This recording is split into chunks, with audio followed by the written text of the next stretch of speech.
ಮುಖ್ಯಮಂತ್ರಿಗಳು ಈಗಾಗಲೇ ಹೇಳಿದ್ದಾರೆ, ನಾನು ಕ್ಯಾಬಿನೆಟ್ ಮುಂದೆ ಅದನ್ನು ಮಂಡಿಸ್ತೇನೆ. ಕ್ಯಾಬಿನೆಟ್ ಏನು ಡಿಸಿಷನ್ ತಗೊಳುತ್ತೆ ಆ ಪ್ರಕಾರ ಹೋಗೋಣ ಅಂತ ಹೇಳಿದ್ದಾರೆ. ಕ್ಯಾಬಿನೆಟ್ ಒಂದು ವೇಳೆ ಅದನ್ನು ಅಕ್ಸೆಪ್ಟ್ ಮಾಡಿ ಎರಡೂ ಸದನದ ಮುಂದೆ ಮಂಡನೆ ಮಾಡಬೇಕು ಅಂತ ಹೇಳುತ್ತಾ ಅಥವಾ ಸರ್ಕಾರ ಘೋಷಣೆ ಮಾಡಬೇಕು ಅಂತ ಹೇಳುತ್ತಾ ಏನು ತೀರ್ಮಾನ ಕ್ಯಾಬಿನೆಟ್ ತಗೊಳುತ್ತೆ ಅದ್ರ ಮೇಲೆ ಮುಂದಕ್ಕೆ ಹೋಗೋಣ ಅಂತ ನಿನ್ನೆ ಮುಖ್ಯಮಂತ್ರಿಗಳು ಪ್ರತಿಕ್ರಿಯೆ ಮಾಡಿದ್ದಾರೆ. ಹಾಗಾಗಿ ಅದಕ್ಕೆ ಕಾಯ್ದು ನೋಡೋಣ. ಯಾಕೆಂದರೆ ಹೊರಗಡೆ ಬರೋವರೆಗೂ ಡೇಟಾ ಹೊರಗಡೆ ಬರೋವರೆಗೂ ಅವರ ರೆಕಮೆಂಡೇಷನ್ಸು ಹೊರಗಡೆ ಬರೋವರೆಗೂ ನಾವೇನನ್ನು ಕೂಡ ಹೇಳೋದಕ್ಕಾಗೋದಿಲ್ಲ. ಇವೆಲ್ಲ ಸ್ಪೆಕ್ಯುಲೇಷನ್ ಆಗುತ್ತೆ.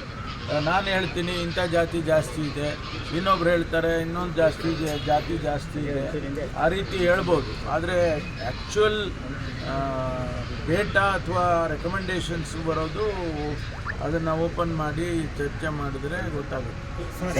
ಡೇಟ್ ಮುಗಿಯೋಕ್ಕಿಂತ ಮುಂಚೆ ಇದಾಗುತ್ತೆ ಸರ್. ಆದರೆ ಶಾಮನೂರವರು ಲಕ್ಷ್ಮೀ ಬಳಕ ಅವ್ರು ಯಾಕೆ ಈ ರೀತಿ ಹೇಳ್ತಾ ಇಲ್ಲ? ಅವ್ರು ಆತಂಕ ವ್ಯಕ್ತಪಡ್ತಾ ಇದ್ದಾರೆ. ಕಡಿಮೆ ಇಲ್ಲ, ಅವ್ರಿಗೆ ಎಲ್ಲೋ ಒಂದು ಕಡೆ ನಾವು ಸಂಖ್ಯೆ ಕಡಿಮೆ ಇದ್ದೀವಿ ಅಂತ ಬರ್ಬೋದೇನೋ, ನಾವು ಹೆಚ್ಚಿದ್ದೇವೆ, ನಂಬರ್ಸ್ ಏನಾದರೂ ಕಮ್ಮಿ ಅಂತ ಬಂದ್ಬಿಟ್ರೆ ಅಂತ ಏನಾದರೂ ಅವ್ರಿಗೆ ಆತಂಕ ಇರ್ಬೋದು. ಆದರೆ ಸತ್ಯಾಂಶ ಅದು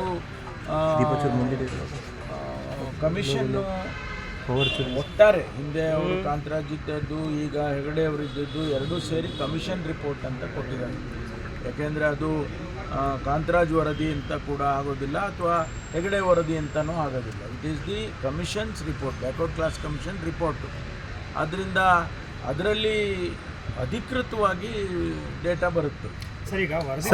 ಕೆಲವರು ಈಗ ನಾನು ಕೂಡ ಬೇರೆ ಏನಾದರೂ ಸ್ಪೆಕ್ಯುಲೇಟ್ ಮಾಡ್ಬೋದು, ಜಾಸ್ತಿ ಇದೆ, ಇಂಥ ಜಾತಿ ಜಾಸ್ತಿ, ಅಂಥ ಜಾಸ್ತಿ, ಅದೆಲ್ಲ ಆಚೆ ಬಂದಾಗೆಲ್ಲ ಗೊತ್ತಾಗುತ್ತೆ.